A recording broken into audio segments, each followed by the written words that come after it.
jumpa kembali tuan-tuan dan puan-puan, dan kita akan membincangkan prinsip yang terakhir ya dalam tadbir urus koperasi, iaitu prinsip yang ke-15. Dalam prinsip yang ke-15 ini dikatakan bahawa prestasi koperasi hendaklah dinilai berlandaskan kepada pencapaian tahap kepuasan anggota terhadap kualiti dan perkhidmatan yang disediakan. Tuan-tuan dan puan-puan lihat di sini bahawa anggota menjadi penentu kepada satu-satu prestasi koperasi. Maknanya, sekiranya anggota tak puas hati dengan perkhidmatan koperasi, maka boleh dikatakan di sini prestasi koperasi itu tak baiklah, ya. Bagaimana kita nak menilai prestasi koperasi dengan tahap kepuasan anggota ni? Kita lihat sama ada koperasi dapat memberikan manfaat yang umum, manfaat umum kepada anggota. Kita lihat dulu juga daripada segi kredibilitinya, dari segi keberkesanannya, kesinambungannya, kepatuhan undang-undang, tahap tindak balas dan keseluruhannya memenuhi keperluan anggota. Sebagaimana yang kita tahu bahawa koperasi adalah ditubuhkan untuk memenuhi keperluan anggota.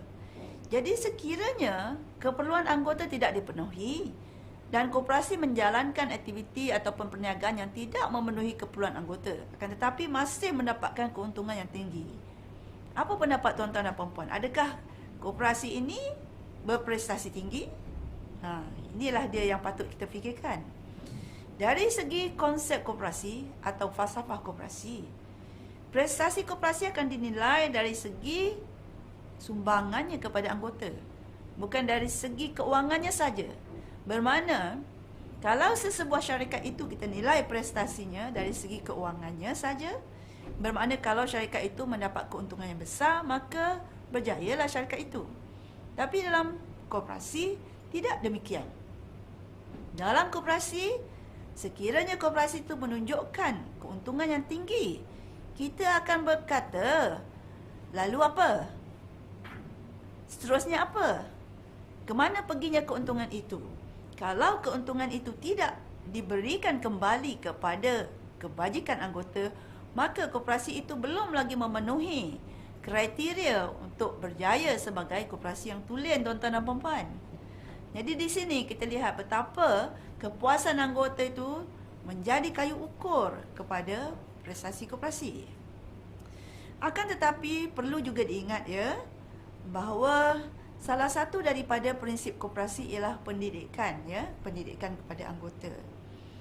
Jadi kadang-kala anggota yang tidak begitu terdidik dengan falsafah koperasi ini, kadang-kala dia juga melihat kejayaan koperasi itu dari sudut kewangan saja.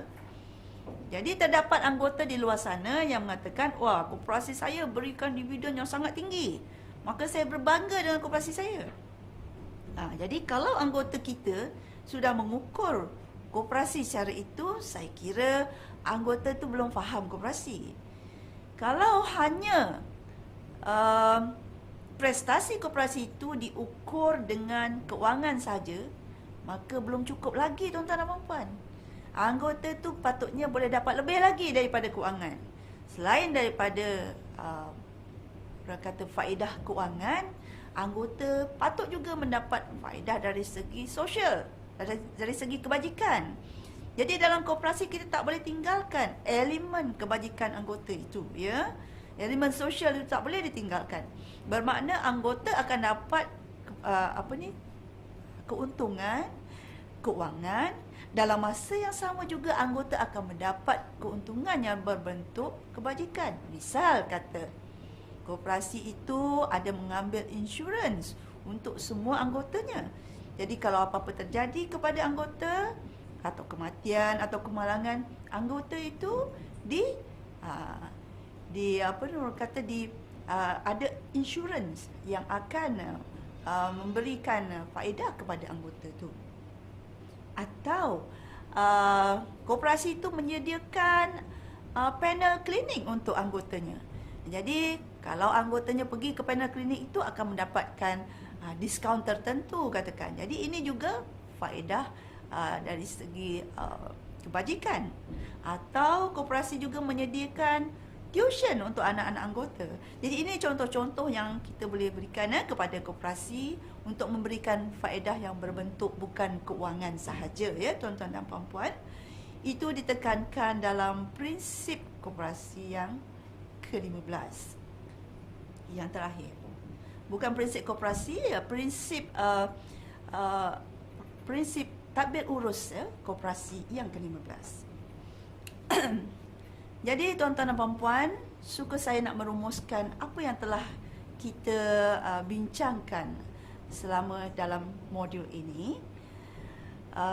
Di awal modul kita telah membincangkan tentang definisi dan matlamat tadbir urus, di mana tadbir urus itu dikatakan sebagai sistem yang mengarah dan mengawal koperasi.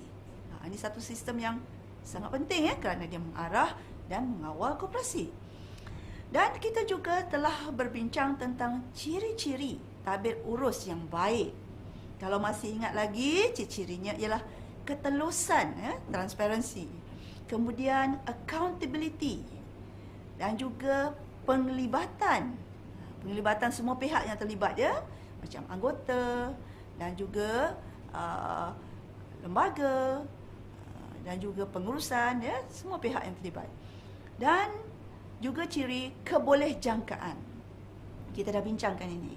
Sekiranya tadbir urusnya baik, kita boleh jangka prestasi koperasi ini akan jadi macam mana pada masa akan datang, ya. Dan kita juga telah bincangkan bahawa ciri-ciri tadbir urus yang baik ini didasarkan daripada nilai dan etika koperasi. Saya percaya tuan-tuan dan puan-puan masih ingat lagi apa yang dimaksudkan dengan nilai koperasi, ya, dan apa yang dimaksudkan dengan etika koperasi. Selepas itu kita juga telah membincangkan tentang elemen dan mekanisme tadbir urus koperasi, ya. Dan mekanisme tadbir urus koperasi terbagi kepada mekanisme luaran dan juga dalaman. Dan kalau masih ingat lagi tuan-tuan dan puan-puan, mekanisme luaran adalah berbentuk perundangan yang akan mengawal, ya, koperasi dari segi operasinya. Dan mekanisme dalaman adalah terdiri daripada penglibatan anggota yang aktif, ya, lembaga yang efektif, jawatan kuasa audit dalaman yang efisien, dan pengurusan yang efisien. Jadi tuan-tuan dan puan-puan, selepas itu kita telah membincangkan dengan panjang lebar, ya, 15 prinsip tadbir urus koperasi yang boleh diamalkannya dan patut diamalkan oleh semua koperasi. Jadi tuan-tuan dan puan-puan, dalam modul ini kita telah melihat tadbir urus koperasi dengan cara dekat, dan saya percaya tuan-tuan dan puan-puan dapat mengikutinya dengan baik, ya. Tuan-tuan dan puan-puan, terima kasih kerana mengikuti modul ini. MKM akan sentiasa bersama tuan-tuan dan puan-puan dalam pembelajaran sepanjang hayat. Salam hormat.